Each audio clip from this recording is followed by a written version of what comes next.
just happened? Watch on the right side of your screen. One outside over here. Outside. Ross Chastain used the wall all the way around this racetrack to race his way into the championship four. He went from 10th to 5th place on that last lap. It almost doesn't look real. He's going It doesn't. so fast. Look at this. It looks like a video game. It doesn't look real. He is going so fast. Trackhouse Racing now has their first competitor that could race for a championship. How bad do you want it?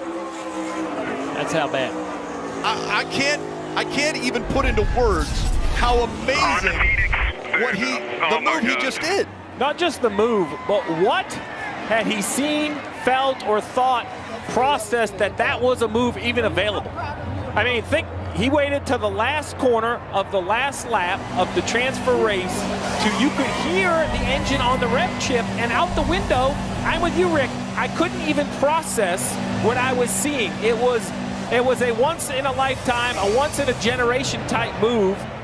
In 2014, NASCAR was at its peak in Gen 6 racing, in my opinion. The cars were fast, the aerodynamics were actually pretty good on the race car, but teams were able to find a secret advantage. If they would pull out the right rear fender over the side skirt, it would create extra downforce on the car, helping it turn in the middle of the corners. This would be used all over the place, even at road courses, but especially at mile-and-a-halves. In the 2014 Texas race, it was iconically used when Brad Keselowski hit doors with Jeff Gordon and cut his tire down. Because that fender was flared out, it would cut Gordon's tire, he would spin out and crash and basically end his hopes at running for a championship.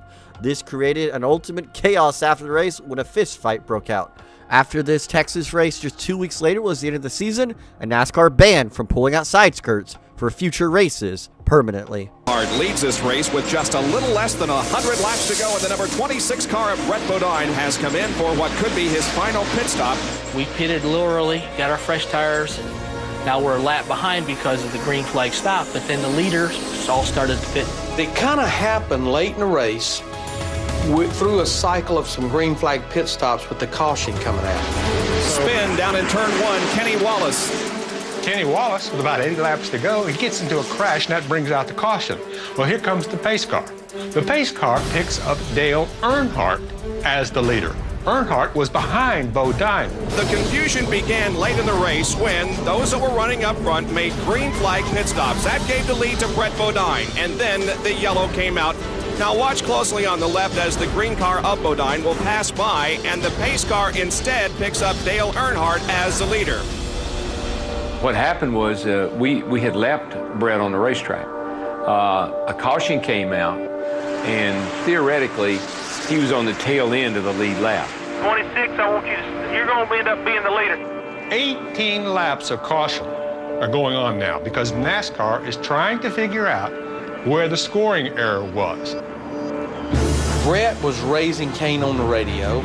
Diane Bodine, Brett's wife at that time, was our scoring for us in the pits, and I stood right beside her. She's beating me on the shoulder. There was hollering and cussing and screaming all up and down pit road with every team member that was on the crew. It was clearly a timing and scoring mistake that NASCAR made. You know, we didn't have a monitor with everybody's car and what lap time they're running and what position they're in. We didn't have any of that, so it was very easy to have scoring disputes. Pace car then picks up Brett Bodine, makes him the leader. Well, he's got fresher tires than anybody else, and he's been running well all day anyway. The NASCAR scorers have sorted out the standings and determined that Brett Bodine, the number 26, is the leader, followed by Darrell Waltrip. Certainly you can ask Larry McReynolds, he was a crew chief, and now that we work together, you know, the truth be known, but they knew they weren't leading the race. Certainly, I question it. We got to be realistic. I question, how did we get the lead here? But we had good enough race car to drive away from the two guys that had led a big part of that race. Can Brett Bodine hold on for his first Winston Cup win? He's going to do it. Brett Bodine wins the first Union 400. Everybody was running around chaotic. I was talking to my scorer, Linda Monroe, and I said, what are they saying up there? And they said, Brett won the race. And she said, I'm protesting, and I'm telling them that he didn't. But Morris Midkiff will not listen. He said, Brett Bodine won this race. End of story. And he was the authority. We had a good car. No one wanted to admit it. We had a good car. You know, if it would have been a situation where we truly lucked into it, then that would have been different. But we deserved to win that race because of our on-track performance. You see here, I'm waving. I'm a happy camper. I just won the race. And I crossed the finish line, and I'm waving to the fans, and I'm elated, and boom! She blows all to pieces. It just proves one thing. It's better to be lucky than good. Darrell Waltrip is definitely NASCAR's lovable announcer. There's no other announcer commentator that NASCAR fans probably adore more than Waltrip. But in the 80s, he was definitely a controversial driver. Him and Junior Johnson pushed the edge of the limits of NASCAR's rulebook. And in the Winston, the very first All-Star race, back then when it was called the Winston, Waltrip won, but his engine mysteriously blew as he crossed the start-finish line at the completion of the race. Still to this day, there is no proof if Waltrip intentionally blew the engine, but there is some grave suspicion that he probably did. NASCAR's brand new COT car debuted in 2007, the Car of Tomorrow. It was NASCAR's newest invention at safety and wanting to put on one of the greatest shows a race car has ever seen. Well, the COT was definitely lackluster in performance in its first couple years. It did improve later on, but this car was handed down to teams and was told by NASCAR, do not touch, do not modify, or you will be given a hefty penalty. And a hefty penalty was handed down after Sonoma when the two strongest teams, Jimmy Johnson and Jeff Gordon of the 2007 season, got penalized during the practice session. They had illegal body modifications to the cars, and NASCAR found out and suspended their crew chiefs, car chiefs, and fined the teams thousands of dollars. Jeff Gordon and Jimmy Johnson, teammates at Hendrick Motorsports, they failed inspection when they presented their cars to the NASCAR officials. Well, guys, it's a frantic final few minutes of practice here at Infineon, except for the 48 and 24 teams, as you guys mentioned. The work for both teams concerns the front of the race car. They're trying to get that to where it's legal. It will pass inspection. Again, NASCAR has said they must go through inspection today and pass inspection today if they want to be considered for practice tomorrow. That does not guarantee that they will be allowed to practice tomorrow. You can see Ron Malik, the car chief on Jimmy Johnson's car, working on that right front fender, bondoing it a little bit, if you will, to make sure that it will pass inspection when they go back through, when everybody else has to go through for qualifying. That problem had to do with what NASCAR deemed body modifications outside the NASCAR parameters met in the rule book. And both of these cars, these guys working in the garage area right now, they were allowed to stay here today, even though the 48 and the 24 were not allowed to practice nor qualify here. But the issue had to do with the fender area. In fact, if you look at the left front fender of Jimmy Johnson's car, right around where it says Goodyear, that area was puffed up a little bit. So NASCAR made them cut that area out, put a new piece of sheet metal in, and then fiberglass it back and put the decals back over. If you ask me, the only reason Chase Elliott won the 2020 championship was because of this moment right here. Chase Elliott was dominating the 2020 Martinsville race to win his way into the Final Four. He basically had to do so. He was already out on points and he had to win. Domination was the key for the 9 car that day up until they made a pit stop when the Jackman jumped off the wall way too early, reset himself, and then went around the car and completed the pit stop. Elliott did lose some positions on the racetrack, but it was worth it for not having to start last on the restart. This saved him and saved his championship hopes. In a race, but it might all be negated because they're getting a penalty. Over the wall too soon by the Jackman. Yeah, so we're going to take another look at it. This is those corners. It's very hard for them to see. You kind of try to time it right. So look at the Jackman. He's going to leave the pit stall. You're allowed to be over one box before. So you look at Chase. He's not one box. So he tries to clear it by going back to pit wall, touching it, then running around the car. I'll be honest, I've never heard of the ability. I mean, you see the Jackman. He's a stall away. The Jackman's already in the pit box. So I've never heard that you can go back and reset it against pit wall. I mean, the penalty is the penalty. Obviously, the Jackman had a quick reaction that, well, if I go back, maybe they won't call it. He obviously knew he was early. I don't think that's an option. NASCAR will let us know, but they're calling the penalty on the 9 being too early. So, see Steve, right there, Tyler I couldn't Semke. see, just couldn't see. Yep, he couldn't see, and he tried to reset it. NASCAR is looking at it. They're waiting to hear what they say. Yep. Sounds like maybe they're okay, and that's why you argue, right, Steve? Semke, that is, I'm talking MVP move. If the 9 goes on into the championship 4th, that single move by the jackman could be the difference. 100 awareness. Unbelievable. Yeah. 100 awareness. And you can see how Allen was extremely happy with that, his understanding to go back to pit wall. So now, as they're side by side, the green flag about to come out. The 9 is just below the cut line, 5 spots, but he's been one of the best all day long. No penalty for the 9 team. He keeps his spot. I've raced a long time, Rick. I've never seen a jackman reset like that. What a move. Training and practice. That's what that is. You have to be prepared. He knew the rules. He executed. During the 2022 Indianapolis road course race, Wild Ross Chastain made a new path for himself. He went off the track intentionally because he was quote-unquote avoiding a wreck, and in his post-race interview, he didn't even remember it. When Chastain got back on the racetrack, he was actually battling for the lead with Tyler Reddick. He battled with Reddick in these closing laps and ultimately came across the finish line in second.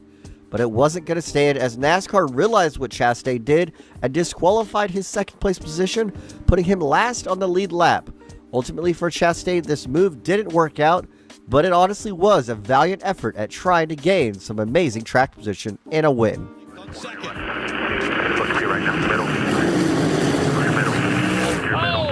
somebody missed the turn entirely. 3 wide, 4 wide for second. Here comes Austin Cindric. Ryan Blaney sideways in front of the field. Side by side up front, though. Chastain, he's right there. They're going side by side through the kink. And around goes the 1. He's able to get by the 8. Unbelievable. Sideways, though. That's going to allow Reddick to get a run on him. Lost momentum on corner exit. A lot of dirt and debris on the tires. Chastain went off the track. So he did that access road to get back on track. Now, I am sure, and all the places you can race here, you were looking for a spot there at the end. What were you thinking? What do you mean, where? Taking the access road there and getting off course there. Oh, just trying not to be in the carnage there in turn 1. I thought we were 4 wide and couldn't go any farther right, and just decided to take the NASCAR access lane out there. Yeah, we're catching up with Robbie now. The back of the hauler was coming down. Come on in here, Steve. Pull back. We got a little more car back in there. Okay, very good. So, top 10 finish for you. Great night for you. We were looking at some debris possibility coming out of your car, roll bar padding, anything like that going on? Not that I'm aware of. We had a good run tonight. We broke a diff late in the race and had a shot at probably better finish than 10th. So I'm pretty happy with the run we had tonight. And we're looking for, okay, Rob, we're showing it now here just so you can get a look at it. Can you guys run it back one more time because we didn't have it right in here. There you go. I'm messing up his hauler here. Robbie, there's your car. Does it say? What'd you see? Back it up one more time, guys. We just get Robbie get a good look at this. Keep going. Keep going back. Back, back, back, back. We just want you to take a look because we're trying to figure out. It may have been something you ran over as well. Might have been something I run over because I definitely didn't throw anything out the window, so I don't know. Okay, we appreciate it. Top 10 run for you tonight, though. Yeah. Let's roll it out and check it out. Looked like it came out from the back of the car, actually. Okay, how did you guys have been lucky dog a couple times tonight. I mean, it was, it was a great comeback for you guys. Yeah, we had a really good night. We lost, we had one bad pit stop.